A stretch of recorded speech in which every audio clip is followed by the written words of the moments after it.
हरे कृष्णा कृष्णा कृष्णा हरे हरे, हरे राम राम राम हरे हरे। हरे कृष्णा, आप सभी का हार्दिक स्वागत है। आज की श्रीमद् भागवतम की इस कक्षा में स्वागतम सुस्वागतम। और हम चर्चा कर रहे हैं श्रीमद् भागवत के तृतीय स्कंद के 9वें अध्याय पर। तो जल्दी से हम रिकैप करते हैं, कल हमने क्या पढ़ा था। कल हमने पढ़ा था कि ब्रह्मा जी भगवान विष्णु के विषय में बता रहे थे और उनकी स्तुति कर रहे हैं।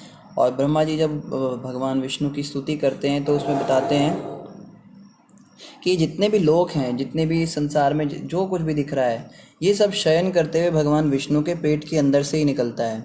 और जितनी भी जीवात्माएं हैं, ये सब जब सृष्टि नहीं होती उस समय पर भगवान के उदर के अंदर ही स्थित रहती है। और विराट जगत के अंदर भगवान की असंख्य शक्तियां हैं।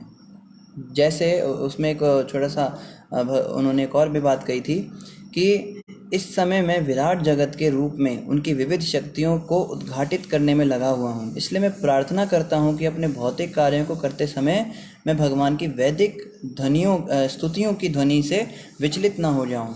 और ब्रह्मा जी आखिरी में बोल रहे थे कि भगवान आप सबसे प्राचीन हैं और कृपालु हैं, और मैं चाहता हूँ कि वे अपने कमल नेत्रों को खोलकर मुस्कुराते हुए मुझको वर दें। क्या वर चाहिए था ब्रह्मा जी को? ब्रह्मा जी ने बस यही वरदान मांगा कि विराट सृष्टि का उत्थान तो केवल भगवान ही कर सकते हैं, और उनके कृपापूर्ण आदेशों से ब्रह्मा जी का विषाद दूर हो जाए। बस ब्रह्मा जी कहते थे कि भगवान विष्णु ही वास्तव में विराट शक्ति का सृजन करते हैं, ये सारी शक्ति उन्हीं की है। ब्रह्मा जी ने बिल्कुल ये क्रेडिट नहीं लिया कि मैं सृष्टि करता हूँ, मेरे अंदर बड़ी शक्ति है और मैं जो हूँ, मेरे पास बड़ा हुनर है, बड़ा टैलेंटेड हूँ मैं। ब्रह्मा जी बस ये कह रहे थे, भगवान विष्णु आपकी कृपा से कुछ सेवा बन जाए मुझसे, और मैं इस सृष्टि को जो है शुरू करने की ये जो काम है, इसको अपने सेवा के रूप में ले सकूं। और उसके लिए आप मुझे आदेश दीजिए, उपदेश दीजिए। वही उपदेश जो है उन्होंने मांगे थे। फिर आगे यहाँ पे कह रहे हैं, आज श्रीमद् भागवत तृतीय स्कंद 9वां अध्याय और श्लोक संख्या 26। मैत्रेय मुनि ने कहा, मैत्रेय उवाच, हे विदुर, अपने प्राकट्य के स्रोत अर्थात भगवान को देखकर ब्रह्मा ने अपने मन तथा वाणी की क्षमता के अनुसार उनकी कृपा हेतु यथासंभव स्तुति की। इस प्रकार स्तुति करने के बाद वे मौन हो गए, मानो अपनी तपस्या, ज्ञान तथा मानसिक एकाग्रता के कारण वे थक गए हों। और उसके बाद कहा जा रहा है, भगवान ने देखा कि ब्रह्मा जी विभिन्न लोकों की योजना बनाने तथा उनके निर्माण को लेकर अतीव चिंतित हैं और प्रलयंकारी जल को देखकर खिन्न हैं। वे ब्रह्मा के मनोभाव को समझ गए, अतः उन्होंने उत्पन्न मोह को दूर करते हुए गंभीर एवं विचारपूर्ण शब्द कहे। श्री भगवान वाच, क्या कहा भगवान ने ब्रह्मा जी को? तब पूर्ण पुरुषोत्तम भगवान ने कहा, हे ब्रह्मा, हे वेद गर्भ, तुम सृष्टि करने के लिए ना तो निराश हो ना ही चिंतित। तुम जो मुझसे मांग रहे हो वह तुम्हें पहले ही दिया जा चुका है। हम जल्दी से रिकैप कर रहे हैं ताकि थोड़ा और हमें समझ में आ सके भगवान ने क्या क्या बोला। फिर भगवान ने कहा था, हे ब्रह्मा, तुम अपने को तपस्या तथा ध्यान में स्थित करो और मेरी कृपा पाने के लिए ज्ञान के सिद्धांतों का पालन करो। इन कार्यों से तुम अपने हृदय के भीतर से हर बात को समझ सकोगे। हे ब्रह्मा, जब तुम अपने सृजनात्मक कार्यकलाप के दौरान भक्ति में निमग्न रहोगे तो तुम मुझको अपने में तथा ब्रह्मांड भर में देखोगे, और तुम देखोगे कि मुझ में स्वयं तुम, ब्रह्मांड तथा सारे जीव हैं। तुम मुझको सारे जीवों में तथा ब्रह्मांड में सर्वत्र उसी प्रकार देखोगे जिस तरह काठ में अग्नि स्थित रहती है। केवल उस दिव्य दृष्टि की अवस्था में तुम सभी प्रकार के मोह से अपने को मुक्त कर सकोगे। तब तुम स्थूल और सूक्ष्म शरीरों के विचार से मुक्त होगे तथा तुम्हारी इंद्रियां प्रकृति के सारे प्रभावों से मुक्त होंगी। तब तुम मेरी संगति में अपने शुद्ध रूप की अनुभूति कर सकोगे। उस समय तुम शुद्ध भावनामृत में स्थित होगे। क्योंकि तुमने जनसंख्या को असंख्य रूप से बढ़ाने में तथा अपनी सेवा के प्रकारों को विस्तार देने की इच्छा प्रकट की है, अतः तुम इस विषय से कभी भी वंचित नहीं होगे, क्योंकि सभी कालों में तुम पर मेरी अहेतु की कृपा बढ़ती ही जाएगी। तुम आदि ऋषि हो और तुम्हारा मन सदैव मुझ में स्थिर रहता है, इसलिए विभिन्न संततियां उत्पन्न करने के कार्य में लगे रहने पर भी तुम्हारे पास पापमय रजोगुण फटक भी नहीं पाएगा। यद्यपि मैं बद्ध आत्मा द्वारा सरलता से ज्ञेय नहीं हूँ, किंतु आज तुमने मुझे जान लिया है, क्योंकि तुम जानते हो कि मैं किसी भौतिक वस्तु से विशेष रूप से 5 स्थूल तथा 3 सूक्ष्म तत्वों से नहीं बना हूँ। जब तुम यह सोच विचार कर रहे थे कि तुम्हारे जन्म के कमल नाल के डंठल का कोई स्रोत है कि नहीं, और तुम उस डंठल के भीतर प्रविष्ट भी हो गए थे, तब तुम कुछ भी पता नहीं लगा सके थे, किंतु उस समय मैंने भीतर से अपना रूप प्रकट किया था।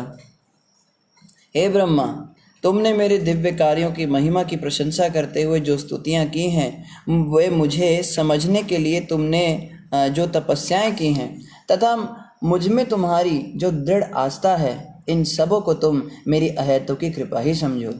मेरे दिव्य गुण जो कि संसारी लोगों को सांसारिक प्रतीत होते हैं, उनका जो वर्णन तुम्हारे द्वारा प्रस्तुत किया गया है, उससे मैं अति प्रसन्न हूँ। अपने कार्यों से समस्त लोगों को महिमामय करने की जो तुम्हारी इच्छा है, उसके लिए मैं तुम्हें वर देता हूँ। तो यहाँ पे भगवान विष्णु ने बड़ा सुंदर डिस्क्रिप्शन दिया कि ब्रह्मा, आपने जो जो मेरी स्तुतियाँ की हैं बिल्कुल सार्थक हैं। जो जो बातें आपने कही बिल्कुल आपने बड़े सुंदर तरीके से कही। मैं ही वास्तव में सृष्टि में सबका सुहृद हूँ, मैं ही सबका भला चाहने वाला हूँ। और आपने जो जो भी वरदान मुझसे मांगे हैं कि आप कभी भी इस झूठे अहंकार में नहीं आ पाएंगे कि आपने सृष्टि की है, कभी ऐसा नहीं होगा कि आप माया में फंस जाएंगे, कभी ऐसा नहीं होगा कि रजोगुण आपको लग जाएगा, या फिर थोड़ी बहुत पूजा प्रतिष्ठा मिलने पर आपको ऐसा भी नहीं लगेगा कि मैं ही भगवान हूँ, मैंने ही सब कुछ किया है। ये सारे वरदान भगवान विष्णु ने ब्रह्मा जी को दिए। और अंत में कह रहे हैं, आपने जो इतनी सुंदर मेरी स्तुतियाँ की हैं और मेरे इन दिव्य कार्यों को जो इतने सुंदर ढंग से आपने प्रस्तुत किया है, उसको सुन के मैं आपसे बहुत प्रसन्न हूँ। और अब भगवान विष्णु कह रहे हैं, मैं आपको एक और वरदान देता हूँ। क्या? जो भी मनुष्य ब्रह्मा की तरह प्रार्थना करता है और इस तरह जो मेरी पूजा करता है, उसे शीघ्र ही यह वर मिलेगा कि उसकी सारी इच्छाएं पूरी होंगी, क्योंकि मैं समस्त वरों का स्वामी हूँ। कितनी बड़ी बात हो गई। देखो, हम लोग कहते हैं ना कि भगवान कृष्ण तो छीन लेते हैं, भगवान विष्णु के पास जाओ तो वो कुछ वरदान देते नहीं हैं। यहाँ बताया जा रहा है उल्टा, बल्कि देवी देवताओं से जब भी हम कुछ सामान मांगते हैं, कोई भी सामग्री मांगते हैं, तो वो सामग्री देवी देवता भी पहले भगवान विष्णु से लेकर आते हैं। जैसे एक होलसेल दुकान वाला होता है ना, वो थोक की दुकान पे बड़ा सारा माल रखा होता है, तो वो अलग अलग रिटेलर्स को अपनी अपनी सामान देता है। फिर रिटेल की दुकान से हम खरीदते हैं, उसमें कुछ रिटेल वाले के पास भी जाता है, कुछ होलसेल वाले के पास भी जाता है। इसी प्रकार से जब हम किसी भी विशेष देवी या देवता की पूजा करते हैं, उनसे कुछ मांगते हैं, तो वो सारी सामग्री भगवान विष्णु के द्वारा उन्हें प्रदत्त होती है। भगवान विष्णु से ही उनको ये कृपा करने की शक्ति मिली है। अभी जैसे सरस्वती माता है, वो ज्ञान की देवी है, उनसे हम ज्ञान मांगते हैं। लक्ष्मी माता से धन मांगते हैं। सूर्य देव से हम अच्छा शरीर मांगते हैं कि भाई हमें कोई बीमारी ना लगे। शंकर जी से हम सुंदर पत्नी मांगते हैं। ये सारे वरदान भगवान विष्णु के द्वारा देवताओं को दिए गए हैं। तो क्यों ना हम भगवान विष्णु से ही सीधा मांग लें। उसमें क्या होगा, फिर बीच में जो है चैनल के थ्रू हमें जाना नहीं पड़ेगा, डायरेक्ट होलसेल के रेट पे हमें मिल जाएगा। कहने का मतलब, भगवान विष्णु को अगर हम प्रसन्न कर लेते हैं तो हमारी भौतिक इच्छाएं भी पूरी होंगी, आध्यात्मिक इच्छाएं भी पूरी होंगी, समस्त इच्छाएं हमारी पूरी हो सकती है। क्योंकि यहाँ भगवान विष्णु कह रहे हैं, ब्रह्मा तुम्हारी तरह जो प्रार्थना करेगा उसको सारे वरदान दूंगा। तो पहले हमें प्रार्थना करना सीखना है, ब्रह्मा जी की तरह प्रार्थना करनी होगी। ब्रह्मा जी ने इतनी सुंदर स्तुतियाँ की हैं, ये पद्धति है, ये सीखना है कैसे स्तुति की जाती है भगवान की। और यहाँ भगवान कह रहे हैं, क्योंकि मैं समस्त वरों का स्वामी हूँ। ब्रह्मा जी, सारे वर तो मैं ही देता हूँ। दक्ष अध्यात्मवादियों का यह मत है कि परंपरागत सत्कर्म, तपस्या, यज्ञ, ज्ञान, योग, कर्म, समाधि आदि संपन्न करने का चरम लक्ष्य मेरी तुष्टि का आवाहन करना है। तो यहाँ भगवान ये भी बता रहे हैं कि आध्यात्मवादियों का यह मत है, जो भी स्पिरिचुअल लोग होते हैं, जो भी थोड़ा बहुत भगवान की पूजा पाठ करने वाले होते हैं, उनका यही परंपरागत क्या ज्ञान है, यही मत है। मतलब वो सब इस बात पे सहमत होंगे, वो सब इसको एग्री करेंगे मेरी बात को। क्या बात? कि जितना भी सत्कर्म किया जाता है, जैसे हम कहते हैं ना कि माधव सेवा, मानव सेवा ही माधव सेवा है। आप गरीबों को खिलाओ, आप अनाथ वाले बनाओ, आप सच बोलो, आप अच्छे बनो, आप सबके साथ अच्छा व्यवहार करो, सबसे प्रेम से बात करो, झूठ मत बोलो। ये सारे सत्कर्म अल्टीमेटली भगवान विष्णु की प्रसन्नता के लिए हैं। कोई पूछे ये सब क्यों करना चाहिए प्रभु जी, हम क्यों सच बोलें? आजकल तो झूठ बोलने का ही दिखावा है। जो व्यक्ति सच बोलता है उसको तो उल्टा दुनिया और परेशान करती है। सच्चाई की राह पर चलने वाला हमेशा दुख ही झेलता है। आज के ज़माने में तो ये सब बातें प्रैक्टिकल नहीं लगती हमको। आज के ज़माने में अगर हम सीधे सीधे चलते हैं, कोई बेईमानी नहीं करते, कोई इधर उधर की बातें नहीं करते, तो लोग हमें बेवकूफ़ समझते हैं। कई भक्त लोग इस तरह की बात करते हैं। तो यहाँ बताया जा रहा है ये सब अच्छे कार्य हमें भगवान विष्णु की प्रसन्नता के लिए करने हैं बस। क्योंकि मेरे भगवान को पसंद नहीं, इसलिए मैं नहीं करूँगा। हमारे पास बहुत सारे मौके आएंगे चोरी करने के, झूठ बोलने के, या फिर के बहुत मौके मिलते हैं। और कलयुग में हम देखते हैं कि ऐसे लोग ज़्यादा होते हैं और ऐसे लोग फलते फूलते भी हैं। कलयुग के अंदर जो व्यक्ति सही रास्ते पे चलता है वो हमेशा परेशान ही रहता है। लेकिन यहाँ बताया जा रहा है कि ये सारे जो अच्छे कर्म करने वाले लोग हैं भगवान विष्णु के द्वारा पोषित होते हैं, भगवान विष्णु के द्वारा उपेक्षित नहीं होंगे। फिर तपस्या, हम सुबह 4 बजे उठें, चाहे 4 नियमों का पालन करें, हम प्याज लहसुन ना खाएं, हम जो हैं गलत काम ना करें, गलत हरकतें ना देखें। ये सारे जो तपस्याएं हम कर रहे हैं, शरीर से तपस्या कर रहे हैं, मन से तपस्या कर रहे हैं, या वाणी से तपस्या कर रहे हैं। हम कोई शब्द किसी को ऐसा कर्कश शब्द ना बोले, अच्छी अच्छी बातें करें, सबसे सबको प्रसन्न करने का प्रयास करें, वैष्णवों की सेवा करें। ये सारी तपस्याएं भगवान विष्णु की प्रसन्नता के लिए हैं अल्टीमेटली। हम लोग ना नियमों का तो पालन करते हैं, हम कार्य तो करते हैं, पर हम उसके पीछे का उद्देश्य ही भूल जाते हैं हम क्यों कर रहे हैं। एक रूटीन लाइफ सेट हो जाती है भक्तों की, हाँ भाई सुबह उठना है, जप करना है, यहाँ जाना है, मंगल आरती करनी है, दर्शन आरती करनी है, ये नहीं खाना, वो नहीं करना। कोई पूछता है आप ये सब क्यों नहीं करते हो, आप ये क्यों नहीं खाते हो, आप हमारी तरह क्यों नहीं करते हो, आप ये पता नहीं क्या आपको सिखा पढ़ा दिया किसी ने, लगता है आपका दिमाग ख़राब हो गया है, ये गले में पता नहीं क्या कंठी पहना दिया, क्या कर दिया, अब देखो आप ये नहीं कर सकते, वो नहीं कर सकते हो। बहुत लोग सोचते हैं हाँ लगता है पता नहीं क्या पहना दिया, ये क्यों मेरे को इतने नियम कर दिए, मैं आखिर क्यों नॉर्मल जीवन नहीं जी सकता, मेरे दोस्त लोग सब इतना मज़ा कर रहे हैं, मैं उनके साथ में भी क्यों नहीं जा सकता। तो ये समझना है ये सब मुझे विष्णु की प्रसन्नता के लिए करना है बस। अगर मैंने भगवान विष्णु को प्रसन्न कर लिया तो मेरा जीवन सफल है। बाकी संसार को कौन प्रसन्न कर सकता है बताइए ना। ज़माने को खुश करने जाओगे तो ज़माना कभी खुश होता ही नहीं है, क्योंकि ज़माने की पसंद तो रोज़ बदलती है। अभी ज़माने को ये पसंद था, अब आप वैसा करोगे तब तक ज़माना कहेगा अब ये नहीं, अब इसका ट्रेंड चल रहा है, अब ये करके दिखाओ। ज़माने को कितना भी कोशिश करो कुछ ना कुछ कमी रह ही जानी है। और ज़माना कभी किसी से खुश हुआ नहीं। पता है दुनिया कैसी है, बड़ा अच्छा एक भक्त बता रहे थे, अगर आप कुछ नहीं कर सकते हो, कुछ नहीं कर पाते हो जीवन में, तो लोग कहते हैं ये तो बिल्कुल बेकार है जी, ये तो कुछ नहीं करता, निकम्मा है, इसके तो बस का कुछ है ही नहीं। और अगर आप बहुत कुछ करने लगते हो तो लोग ईर्ष्या करने लगते हैं, ये देखो बड़ा बन रहा है, इसको भी नीचे गिरा के दिखाते हैं, ये इसको ज़्यादा ज्ञान आ गया, ये बहुत वो कर रहा है ज़्यादा ही। तो आप चाहे कुछ करो चाहे ना करो, दुनिया ने हमेशा परेशान ही रहना है। तो क्यों ना भगवान विष्णु को ही प्रसन्न कर लें। संसार तो प्रसन्न होने वाला ना है ना होता है।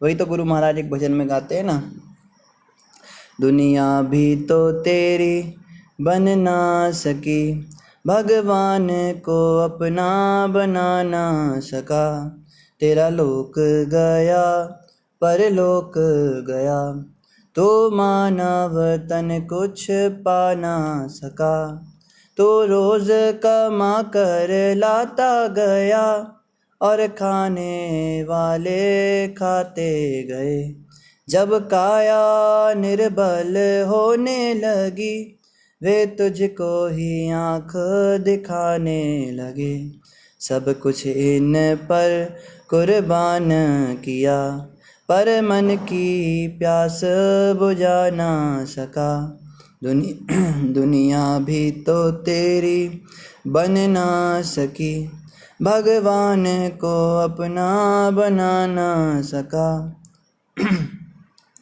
तूने सोचा था भोग मैं भोग करूं, पर भोग ही तुझको भोग गए, जिन्हें अपना बनाया था तूने, शमशान में छोड़कर लौट गए।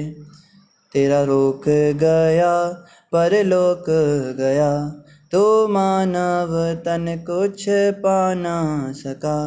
दुनिया भी तो तेरी बन ना सकी, भगवान को अपना बना ना सका।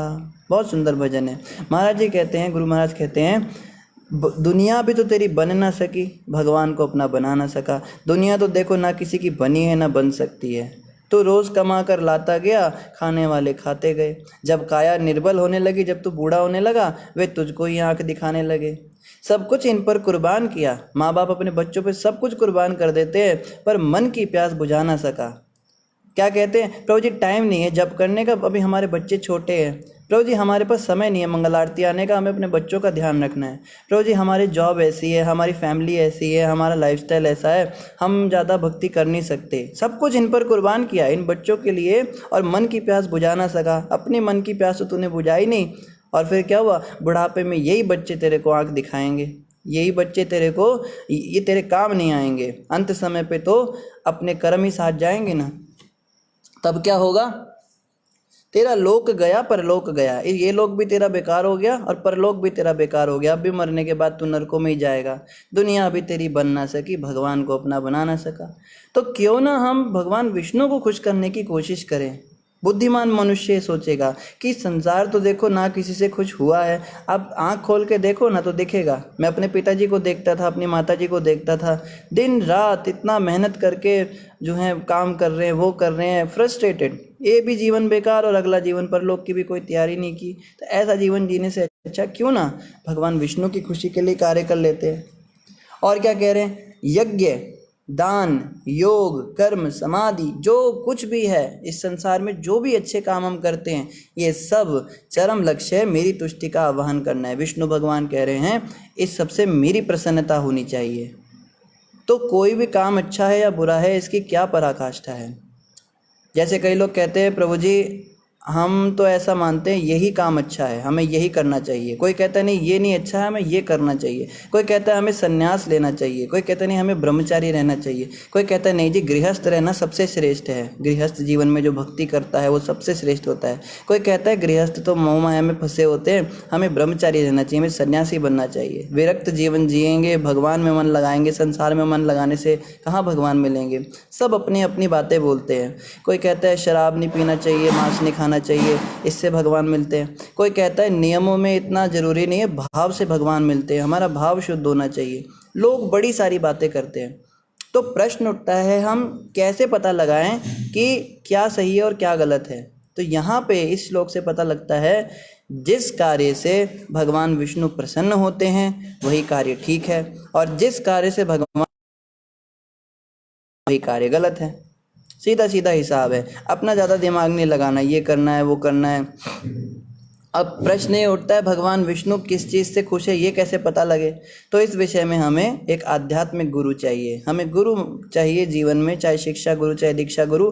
वो हमें बताएंगे किन किन कर्मों से भगवान विष्णु प्रसन्न होते हैं। भगवत गीता शास्त्र हमें पढ़ने हैं, ठीक है, और साधुओं की वाणी सुननी है। हमें भगवत वाणी सुनते रहना है, साधु पुरुषों का संग करना है, वो हमें बताएंगे। तो साधु गुरु शास्त्र ये तीन माध्यम हैं जो हमें बताएंगे कि भगवान विष्णु को क्या पसंद है और क्या पसंद नहीं। इसलिए हम कहते हैं जी हमारे गुरु महाराज ने ऐसा कहा इसलिए हम ये पालन करते हैं, शास्त्रों में ऐसा लिखा है इसलिए हम ये पालन करते हैं। हम अपने मन माने ढंग से नहीं बोल सकते।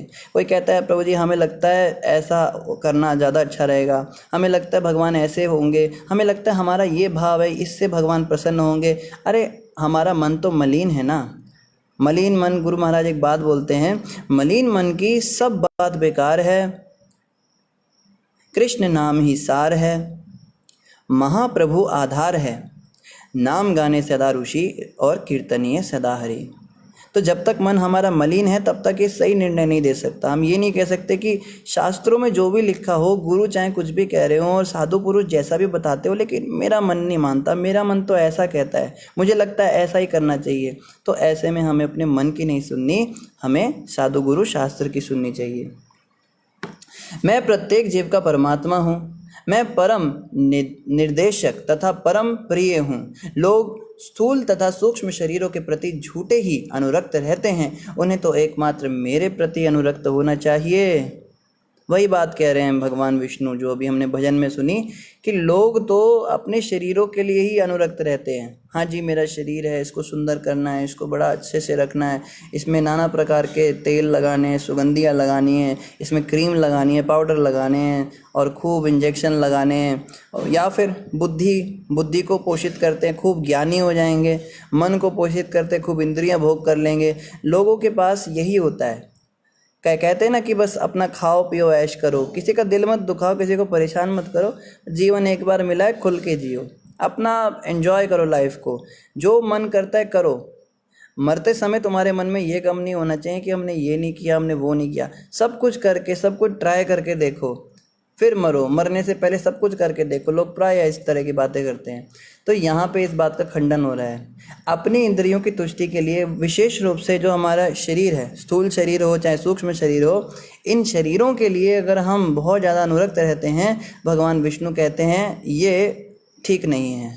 क्योंकि भगवान विष्णु कहते हैं उन्हें तो एकमात्र मेरे प्रति अनुरक्त होना चाहिए। अपने शरीरों के प्रति क्या तुम अनुरक्त होते हो? ये तो हार्ड मास का पुतला है ना। ये शरीर क्या है? डेड बॉडी ही तो है।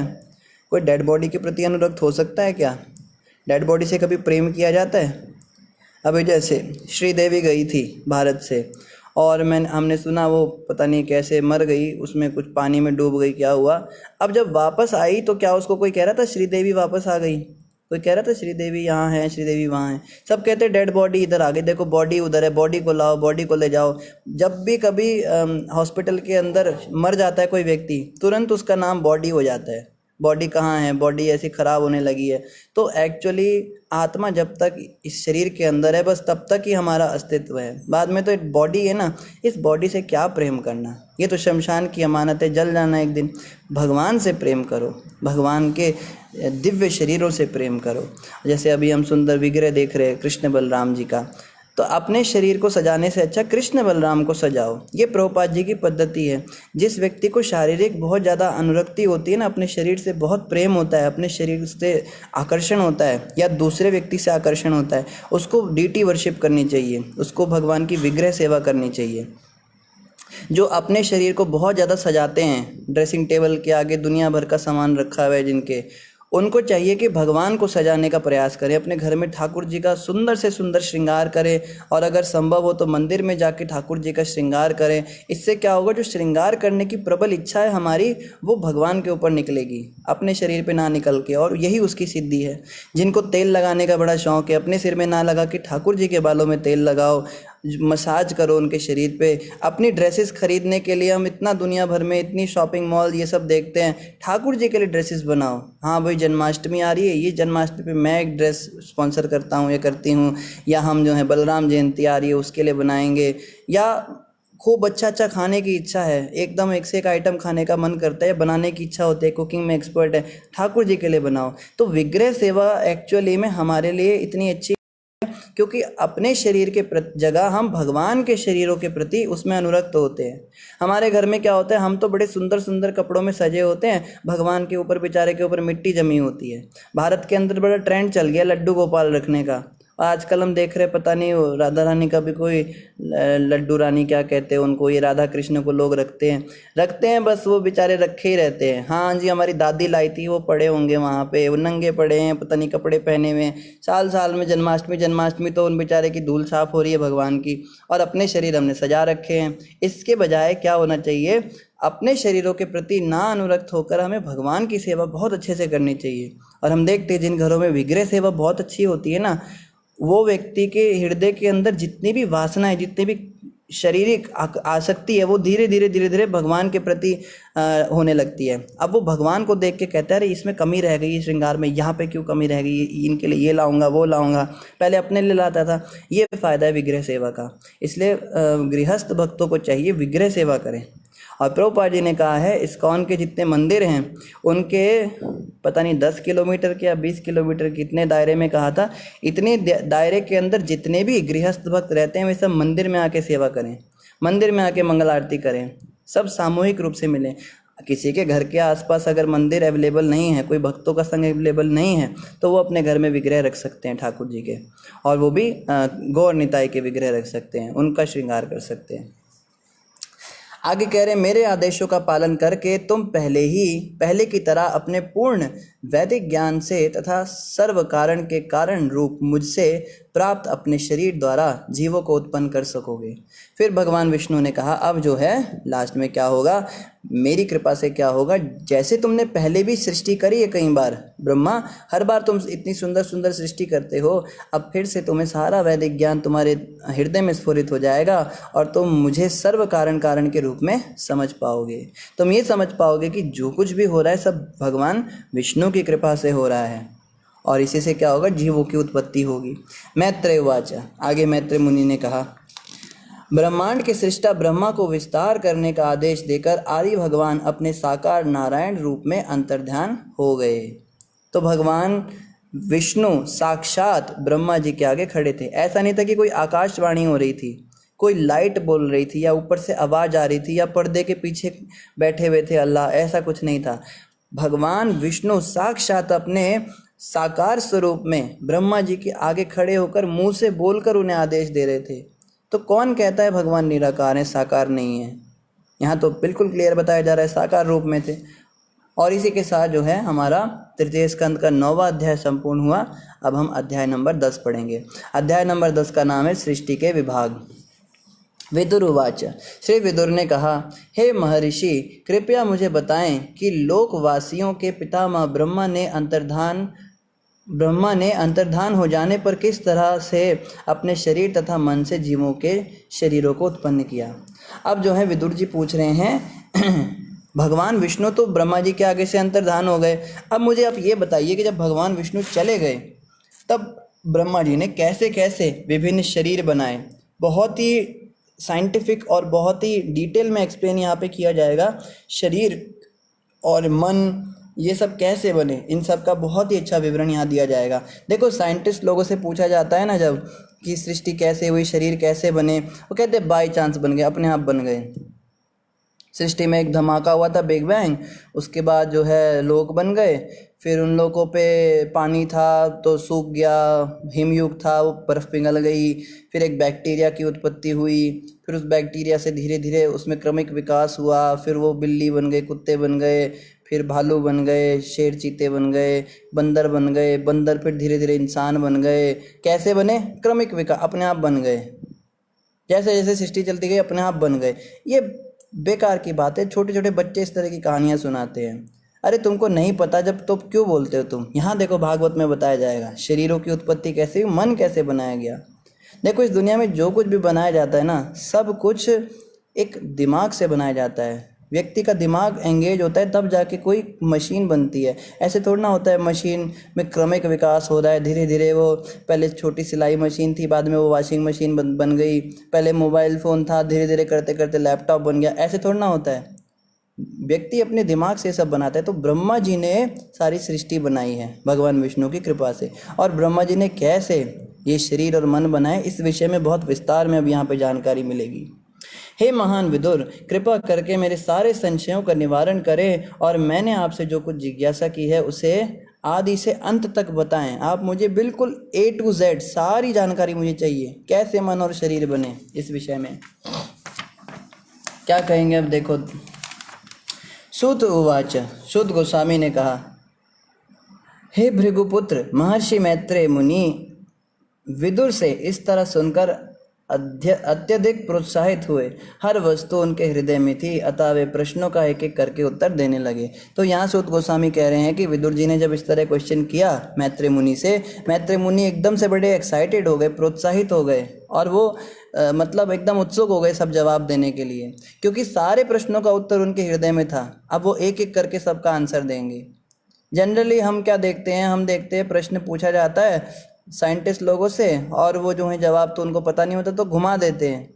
घुमाना नहीं चाहिए, बोलना चाहिए हमें नहीं पता तो नहीं पता, सीधा सा बात बोलना चाहिए, ये फॉर्मूला है। लेकिन यहाँ पे क्या देखा जाता है, बातों को घुमा देंगे, इधर कर देंगे उधर कर देंगे, ये सब नहीं चलता है। ये वैदिक शास्त्रों का तो सिद्धांत नहीं है।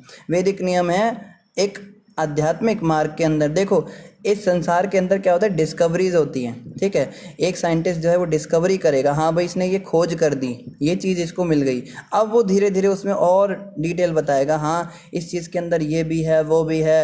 ये जैसे कोरोना वायरस है, इसके बारे में डिटेल आती है डेली, हाँ ये ऐसे भी फैलता है, ये ऐसे भी फैल सकता है, मास्क लगाने वालों को भी हो सकता है, या पानी पीने वालों को भी हो सकता है, गर्म पानी पीने वालों को। इस प्रकार से नई नई खोजें हो रही हैं। लेकिन इसमें क्या होता है, कितने लोग तो बेचारे मरी जाते हैं, तब तक खोज होगी, दवाई की खोज कर रहे हैं, दवाई कैसे बनेगी, ये तरीका आज के ज़माने का है। लेकिन वैदिक समय पे क्या होता था, जब भी कोई परेशानी होती थी, कोई समस्या होती थी, तो राजा तपस्या करते थे। राजा या मुनि ऋषि जो भी होते थे, बड़े बड़े, सब तपस्या करते थे और भगवान को प्रसन्न करते थे, या किसी उच्च अधिकारी के पास जाते थे और उनसे जाके पूछते थे, महर्षि से या भगवान अगर प्रकट हो गए, कोई देवता प्रकट हो गए, कि ऐसे ऐसे समस्या आप बताइए, क्या इस समय करना चाहिए। फिर योग्य अधिकारी उनको बताते थे। ऊपर से नीचे ज्ञान आता है, यहाँ क्या नीचे से ऊपर ज्ञान जाता है। नीचे वाले खोज करते हैं, वो करते हैं, फिर ऊपर वालों को बताते हैं, फिर ऊपर वाले उनको बना। ये तरीका जो है ये ठीक नहीं है और बड़ा समय लग जाता है। जबकि उस तरीके में क्या है, बिल्कुल एब्सोल्यूट ज्ञान आपको दिया जाता है। अभी विदुर जी ने मैत्रेय ऋषि से पूछा, आप बताइए सृष्टि की कैसे शुरुआत हुई थी। तो मैत्रेय ऋषि ऊपर से नीचे विदुर को बताएंगे, फिर विदुर आगे अपने शिष्यों को बताएंगे। लेकिन आज क्या होता है, नीचे वाले खोज करते हैं, हम पता लगाएंगे कैसे सृष्टि बनी थी, ये करेंगे वो करेंगे। ये तरीके में जो है धोखा ही जो है दिया जाता है लोगों को। मैत्रेय उवाच, मैत्रेय जी क्या बताएंगे। परम विद्वान मैत्रेय मुनि ने कहा, हे विदुर, इस तरह भगवान द्वारा दी गई सलाह के अनुसार ब्रह्मा ने 100 दिव्य वर्षों तक अपने को तपस्या में संलग्न रखा और अपने को भगवान की भक्ति में लगाए रखा। तो ब्रह्मा जी ने पहले 1000 वर्षों तक तपस्या करी और भक्ति में लगे रहे। कोई भी अच्छा काम करने से पहले तपस्या करनी होती है, कोई भी शुभ काम करने से पहले तपस्या करनी पड़ती है, शक्तियाँ हासिल करनी, तो शक्तियाँ हासिल करनी पड़ती हैं उस कर्म को करने के लिए, या भगवान से कृपा ली जाती है। भगवान की कृपा को पहले बुलाया जाता है, भगवान से प्रार्थना की जाती है, उसके बाद कोई भी शुभ काम शुरू किया जाता है। तत्पश्चात ब्रह्मा ने देखा कि वह कमल जिस पर वे स्थित थे तथा वह जल जिसमें कमल उगा था, प्रबल प्रचंड वायु के कारण काँप रहे थे। तो जो पानी था, प्रलय का जल था, जिसके अंदर भगवान विष्णु लेटे थे, और जो कमल नाल उनके शरीर से निकली थी, ये दोनों हिल रहे थे वायु के वेग से। दीर्घकालीन तपस्या तथा आत्म साक्षात्कार के दिव्य ज्ञान ने ब्रह्मा को व्यवहारिक ज्ञान में परिपक्व बना दिया, अतः उन्होंने वायु को पूर्णतः जल के साथ पी लिया। तो ब्रह्मा जी तपस्या के फलस्वरूप उनको जो है व्यवहारिक ज्ञान हो गया और सारी वायु को जल समेत ब्रह्मा जी पी गए। तत्पश्चात उन्होंने देखा कि वह कमल जिस पर वे आसीन थे ब्रह्मांड भर में फैला हुआ है, और उन्होंने विचार किया कि उन समस्त लोकों को किस तरह उत्पन्न किया जाए जो इसके पूर्व उसी कमल में लीन थे। फिर ब्रह्मा जी का जो कमल था, छोटा सा कमल, वो ब्रह्मा जी ने देखा पूरे ब्रह्मांड में फैल गया, बड़ा हो गया, धीरे धीरे करते करते पूरे ब्रह्मांड में फैल गया। और तब ब्रह्मा जी ने विचार किया कि जो पहले ही इस कमल के अंदर थे सारे लोग, वो सारे लोग अब दोबारा कैसे मुझे प्रकट करने हैं।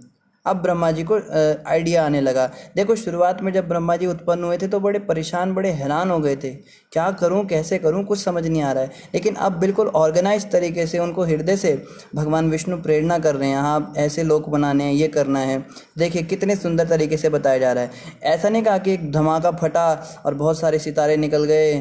और एक पता है एक थ्योरी क्या कहती है, सूर्य है ना, सूर्य के चारों तरफ बहुत सारे ग्रह जो हैं घूमते थे पहले, अलग अलग कक्षाओं में, कोई सीधा, कोई उल्टा, कोई टेढ़ा, कोई मेढ़ा, तो सब टकराते थे घूमते घूमते अपनी कक्षाओं में, टकराते रहे, टूटते गए ग्रह, और करते करते करते करते ये 9 बचे बस। ये 9 क्यों बचे, क्योंकि ये इनकी कक्षा बिल्कुल पैरेलल है, ये एक दूसरे के पैरेलल चलते हैं, अगर ये टकराते तो ये भी टूट जाते हैं, ये इनका कहना है। पर ऐसे नहीं होता है अपने आप टूटते फूटते। यहाँ देखो ब्रह्मा जी ने बड़ा दिमाग लगा के सूर्य बनाया, पृथ्वी बनाई, चंद्र बनाया, अभी देखो बनाएंगे, क्या कह रहे हैं। तत्पश्चात उन्होंने देखा इस तरह पूर्ण पुरुषोत्तम भगवान की सेवा में लगे ब्रह्मा जी कमल के कोश में प्रविष्ट हुए, और चूंकि वह सारे ब्रह्मांड में फैला हुआ था, अतः उन्होंने इसे ब्रह्मांड के 3 विभागों में और उसके बाद 14 विभागों में बांट दिया।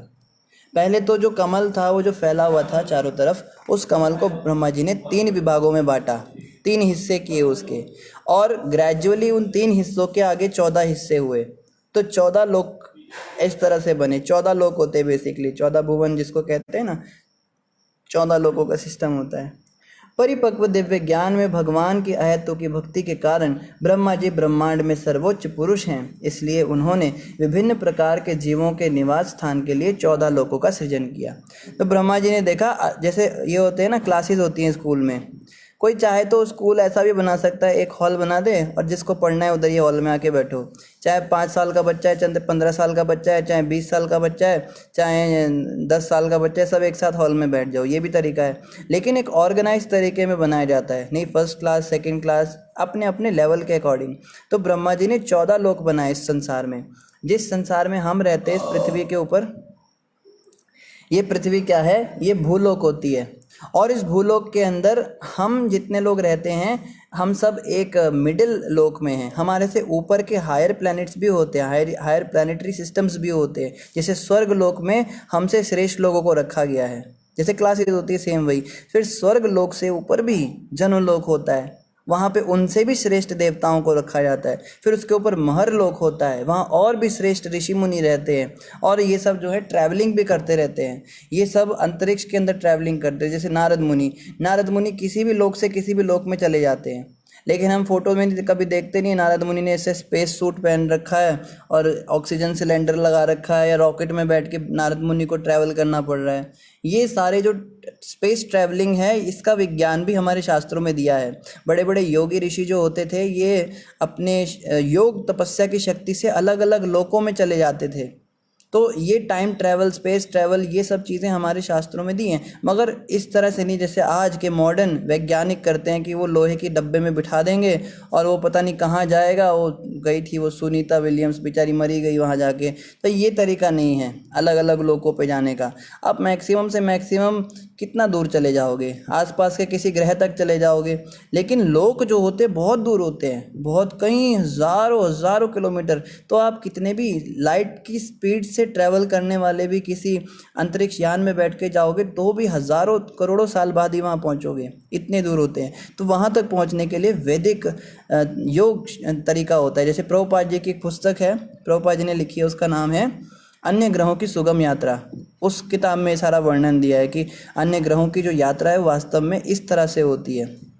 बहरहाल यहाँ पे बताया जा रहा है कि अलग अलग लोकों में डिवाइड कर दिया ब्रह्मा जी ने, 14 लोकों में सिस्टमैटिक तरीके से, कि भाई इस तरह के लोगों को यहाँ रखेंगे और हायर लोगों को ऊपर रखेंगे, और जो लोअर चेतना के लोग हैं उन्हें नीचे के लोकों में रखेंगे।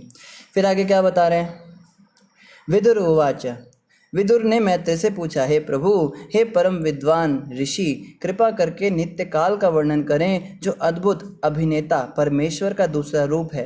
नित्य काल के क्या लक्षण हैं, कृपा करके हमसे विस्तार में कहें। हम कहते हैं ना कि तुम्हारा तो काल आ गया है, या कंस का काल मथुरा में उत्पन्न हो गया है, या कई लोग कहते हैं काल हमारे पीछे खड़ा है। जैसे महाराज भी एक भजन गाते हैं, जिस दिन आया तू धरती पर, काल चला हम झोली भर कर, जाने कब ये धर बैठेगा, ए मूर्ख इंसान रे, समय बड़ा बलवान रे। एक दिन सबको जाना होगा, निर्धन या धनवान रे। तो जिस दिन हम संसार में आते हैं, जिस दिन हम पैदा होते हैं, उसी समय काल भी हमारे पीछे लग जाता है, जाने कब धर बैठेगा। आपको पता है, आप सभी के पीछे, मेरे पीछे भी काल खड़ा हुआ है, हम देख नहीं पाते उसको, वो खड़ा है, और उसके एक हाथ में घड़ी है, दूसरे हाथ में उसका वो हथियार है जिससे वो दबोच लेगा। वो बस घड़ी देख रहा है अपनी। हमारी घड़ी सीधी चलती है, काल की घड़ी उल्टी चलती है।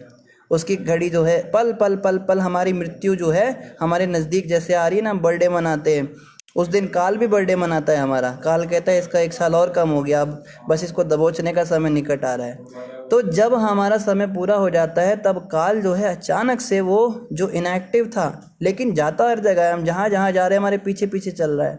हम चाहे गाड़ी में बैठे हैं, चाहे स्कूल या ट्यूशन में जा रहे हैं, चाहे टॉयलेट में जा रहे हैं, चाहे बिस्तर पे लेटे हैं, काल 24 घंटे हमारे साथ रहता है। और हमें जो है, तो खैर काल भी बताया भगवान कृष्ण का ही एक स्वरूप है। कृष्ण भगवान ने गीता में कहा है, कालोस्मि प्रविद्धो लोकान, हे अर्जुन, मैं ही सब कुछ हरण करने वाला काल हूँ। मैं ही मृत्यु रूप में आता हूँ संसार के हर व्यक्ति के पास, उसका सब कुछ हरण कर लेता हूँ, सब कुछ छीन लेता हूँ उससे। तो यही पूछ रहे हैं विदुर जी कि मुझे आप बताइए काल के बारे में, मुझे थोड़ा विस्तार से बताइए। तो मैत्रेय उवाच, मैत्रेय ने कहा, नित्य काल ही प्रकृति के तीनों गुणों की अन्योन्य क्रियाओं का आदि स्रोत है। यह अपरिवर्तनशील तथा सीमा रहित है और भौतिक सृजन की लीलाओं में यह भगवान के निमित्त रूप में कार्य करता है। कह रहे हैं कि जो ये तीन गुण हैं ना प्रकृति के, सतोगुण, रजोगुण और तमोगुण, ये सारी जो क्रियाएं हैं ये सब काल के अंडर में होती हैं। एक्चुअली में ये तीनों गुण काल के ही कारण एग्जिस्टेंस में आए हैं। इस संसार में जो भी कार्य होते हैं सब काल के प्रभाव से होते हैं। जैसे हमारी उम्र बढ़ती है, ये काल की वजह से बढ़ती है। हमारा शरीर सड़ने लगता है, जवानी में हमारा शरीर अंगूर जैसा होता है एकदम, और बुढ़ापे में किशमिश की तरह हो जाता है, ये काल के कारण होता है। बड़ी से बड़ी बुलंद इमारतें भी खंडर बन जाती हैं, ये काल की शक्ति है। एक पोयम होती थी, हम बचपन में पढ़ते थे, उसका नाम था पता नहीं टोरेंडोमेनस ऐसे कुछ नाम था। वो एक बहुत बड़ा पोइट हुआ था अपने समय का, एक राजा हुआ था, मेंडेलिनस ऐसे कुछ नाम था उसका। तो वो उसने अपनी बहुत बड़ी मूर्ति बनाई थी, बहुत बड़ी मूर्ति, कहीं बहुत बड़ी ऊंची मूर्ति पत्थर की। और हाँ, मेंडलीफ कुछ और था, ठीक है, नाम भूल रहे हैं उसका। तो ये हमने 7वीं 8वीं में पढ़ी थी कविता। उसमें क्या, उसने नीचे बड़े बड़े अक्षरों में लिखवाया था पत्थर के ऊपर कि देखो मैं कितना महान हूँ, और मेरी इस कलाकारी को देखकर, मेरी इस मूर्ति को देखकर तुम मेरी महानता का अंदाज़ा लगा ही सकते हो। लेकिन जिस व्यक्ति ने वो कविता लिखी थी उसके ऊपर, उस कवि ने जब उस मूर्ति को देखा था तब तक वो टूटी हुई थी। उसका जो हिस्सा था ना, जो छाती का हिस्सा था, वहाँ से वो टूटी हुई थी और उसका खोपड़ी नीचे पड़ा हुआ था। और उस पत्थर पे आज भी लिखा हुआ है, देखो मैं कितना महान हूँ, इस मूर्ति को देखकर तुम्हें उसका अंदाज़ा होगा। तो उस कवि ने लिखा कि उस मूर्ति को देख के मुझे तो यही अंदाज़ा हो रहा है कि समय कितना बलवान है। एक्चुअली में काल ही है जो सबसे ज़्यादा बलवान है। इस राजा ने सोचा था मैंने इतनी बड़ी मूर्ति अपनी खड़ी कर दी, मैं कितना महान हूँ, लेकिन काल के प्रभाव से ये मूर्ति भी टूट गई और उस राजा का भी आज कोई नामो निशान नहीं है। तो कोई कितना भी महान अपने आप को समझे, कितना भी बड़ा राजा हो, कितना भी बड़ा शासक हो, जैसे ये सिकंदर हुआ या कोई भी हुआ, ये बड़े बड़े जितने शासक आए, काल ने सबको ख़त्म कर दिया। तो काल ही वास्तव में सबसे बलवान है इस संसार के अंदर, नित्य काल। यह अपरिवर्तनशील तथा सीमा रहित है, इसकी कोई सीमा नहीं है। काल को कभी हम सीमित नहीं कर सकते कि इतने समय के बाद दुनिया ख़त्म हो जाएगी। कहते ना, इतनी जनवरी के बाद दुनिया ख़त्म हो जाएगी, इतने साल बाद 2020 में दुनिया ख़त्म हो जाएगी। काल अपरिवर्तनशील और सीमा रहित है, काल की कोई सीमा नहीं है। 1 तारीख, 2 तारीख, 4 तारीख, 100 तारीख, 18 तारीख, खैर 30 तारीख के बाद हम महीना बदल देते हैं, लेकिन काल चलता रहता है। गणना करने वाले आते हैं जाते हैं। जैसे अभी क्रिश्चियन ईयर चलता है, जैसे 2020 हम मानते हैं, तो वो ईसा मसीह के हिसाब से चलता है कि हाँ भैया ईसा मसीह को आए हुए 2020 साल हो गए। या हमारे हिंदुओं में विक्रमी संवत चलती है, भाई विक्रमादित्य राजा को आए हुए 2000 इतने साल हो गए, 70-80 जितना चल रहा है। या फिर मुसलमानों का हिजरी कैलेंडर होता है, वो कहते हैं भाई हमारे मोहम्मद को आए हुए इतने साल हो गए, 700 जितने भी साल हो गए। या जो ये होते हैं सिख होते हैं, इन्होंने अपना कैलेंडर चलाया है, गुरु नानक जी को गए हुए इतने साल हो गए। आप काल की गणना को बदल सकते हो, लेकिन काल तो अपना काम कर रहा है। आप अपने अपने कैलेंडर बना सकते हो, लेकिन काल जो है वो सीमा रहित है, उसको आप कैलेंडर के हिसाब से सीमा नहीं कर सकते। भौतिक सृजन की लीलाओं में यह भगवान के निमित्त रूप में कार्य करता है। इस संसार में जब भी कुछ कार्य होता है, कुछ भी घटना घटती है, कुछ बनता है, सृजन होता है या सब कुछ खत्म हो जाता है, जब प्रलय होती है, ये सारे कार्य कैसे होते हैं? ये काल के प्रभाव में होते हैं। यह विराट जगत भौतिक शक्ति के रूप में अप्रकट तथा भगवान के निर्विशेष स्वरूप काल द्वारा भगवान से विलग किया हुआ है। तो ये क्या है? यह विराट जगत भौतिक शक्ति के रूप में अप्रकट, यानी कि भौतिक शक्ति जो भगवान की है वही भगवान के निर्विशेष स्वरूप काल द्वारा भगवान से विलग किया हुआ है। भगवान का जो निर्विशेष ब्रह्म स्वरूप है, जो निराकार स्वरूप भगवान का है, उसी के द्वारा इस काल को विलग किया गया हुआ है, सृष्टि को, भौतिक शक्ति को। यह विष्णु की उसी भौतिक शक्ति के प्रभाव के अधीन भगवान की वस्तुगत अभिव्यक्ति के रूप में स्थित है। तो भगवान विष्णु की जो वो भौतिक शक्ति है, जो भगवान की बहिरंगा शक्ति है, उसी के प्रभाव के अधीन भगवान की वस्तुगत अभिव्यक्ति के रूप में ये काल है। यानी कि भगवान की जो बहिरंगा शक्ति माया है, माया का ही ये बेटा है काल, एक प्रकार से ऐसा समझ सकते हैं।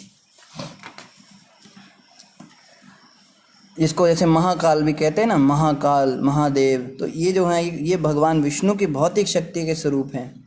यह विराट जगत जैसा अब है वैसा ही रहता है, यह भूतकाल में भी ऐसा ही था और भविष्य में भी इसी तरह रहेगा। इस संसार में कोई अंतर नहीं पड़ने वाला। हम कहते हैं ना, हम ये मूवमेंट लाएंगे, हम फेमिनिस्ट मूवमेंट लाएंगे, स्त्रियों को हम अधिकार देंगे, बच्चों को अधिकार देंगे, वर्कर को अधिकार देंगे, अखंड भारत का निर्माण करेंगे, पूरी सीमाएं जो हैं एक हो जाएंगी। यहाँ बताया जा रहा है ये सृष्टि जैसे पहले थी वैसी ही अब है और आगे भी ऐसी रहेगी। पहले के ज़माने में राजा महाराजा लड़ते थे, भाई हम अपना जनपद बढ़ाएंगे, अपना राज्य बढ़ाएंगे, बाकी सारे जो उनके देशवासी होते थे, राजा उन सबको पेट्रियाटिज़म सिखाता था, आप सब देशभक्त बनो, अपने देश की सीमाएं बढ़ानी है। यहाँ पे हिंदुस्तान जिंदाबाद के नारे लग रहे हैं, कल को अगर मैं मर गया, पाकिस्तान में पैदा हो गया तो पाकिस्तान जिंदाबाद के नारे लगाऊंगा, मरने के बाद चाइना में पैदा हो गया तो फिर चाइना जिंदाबाद के नारे लगाऊंगा। ये सब टेम्परेरी है। ये झगड़ा पहले भी था, आज भी है। पहले राजाओं के बीच में होता था, अब देशों के बीच में हो रहा है। और मैं जिस देश में पैदा होऊंगा वहीं के अनुसार मैं कहूँगा भाई मैं अखंड पाकिस्तान का निर्माण करूँगा, मैं तो अखंड अमेरिका का, कहते हैं ना United states of America, United states. वो स्टेट्स को यूनाइट करने के लिए भी पीछे एक बड़े महापुरुष आए थे, उन्होंने सारे स्टेट्स को इकट्ठा किया और पूरा एक अखंड अमेरिका का निर्माण किया। तो अभी जैसे हम ये सारी चीज़ें जो हैं ये काल के प्रभाव से ऐसी ही रहेंगी। ऐसा कभी नहीं होगा कि विश्व में शांति आ जाएगी। कहते हैं ना, विश्व शांति के लिए हमने ये सभा बुलाई है, विश्व शांति के लिए यूएनओ बनाया है, यूनाइटेड ऑर्गेनाइजेशन बनाया है, या अलग अलग संगठन बनते हैं, अलग अलग ये संस्थाएं खुलती हैं, हम शांति लाएंगे। जैसे इस्लाम को कहा जाता है रिलीजन ऑफ पीस, कि इस्लाम जो मुसलमान धर्म है ये संसार में, विश्व में शांति लाएगा। तो उसका तरीका क्या है? मुसलमान बनाओ सबको, पूरी दुनिया में केवल इनको यही पढ़ाया जाता है मुसलमानों को। अगर पूरी दुनिया में केवल मुसलमान ही रहेंगे ना, काफिर ख़त्म हो जाएंगे।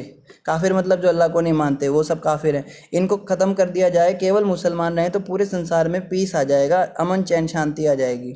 इसलिए वो क्या करते हैं, मार ही दो जो मुसलमान नहीं है उसको। अलकायदा जहाँ देखो इसी को जिहाद कहते हैं। जिहाद एक्चुअली में एक बहुत ही अच्छा कॉन्सेप्ट उनके दिमाग में डाला जाता है बच्चों के, कि जिहाद के द्वारा हम क्या कर रहे हैं, अल्लाह के उसको स्थापित कर रहे हैं, राज्य को, साम्राज्य को स्थापित कर रहे हैं। जो भी भगवान को नहीं मानता, अल्लाह को नहीं मानता, उसको मार के हम एक तरह से राक्षसों को ख़त्म कर रहे हैं संसार से, और हम केवल उन्हीं लोगों का संसार चाहते हैं जो अल्लाह को मानने वाले हों। तो इसलिए हिंदुओं को मारते हैं या ज़बरदस्ती उनको मुसलमान बना देते हैं, क्रिश्चियंस को, सिखों को, किसी को नहीं छोड़ते। लेकिन हमारा प्रश्न है, जिन देशों के अंदर केवल मुसलमान रहते हैं उन देशों के अंदर तो फिर अमन चैन शांति आ जानी चाहिए थी। हम देखते हैं लोग आपस में इतना लड़ते हैं। अब ये ISIS वाले, अलकायदा वाले हैं, ये इनको नहीं मानते। सूफ़ी संतों को इन्होंने भगा दिया था। कश्मीर के अंदर सूफ़ी संतों का इतना अच्छा समय आया था, वो बड़ा अच्छा करते थे अपना, तो इन्होंने, जिहादियों ने उसको भी मार दिया। शिया सुन्नी आपस में एक नहीं होते। तो कहने का मतलब है, इस संसार में हमेशा ही शांति कभी आ ही नहीं सकती। आप कोई भी इस्लाम बना लो, UNO बना लो, कोई भी धर्म बना लो, कोई भी संस्था बना लो, ये पहले जैसे था आज भी वैसा ही है और कल भी वैसा ही रहेगा।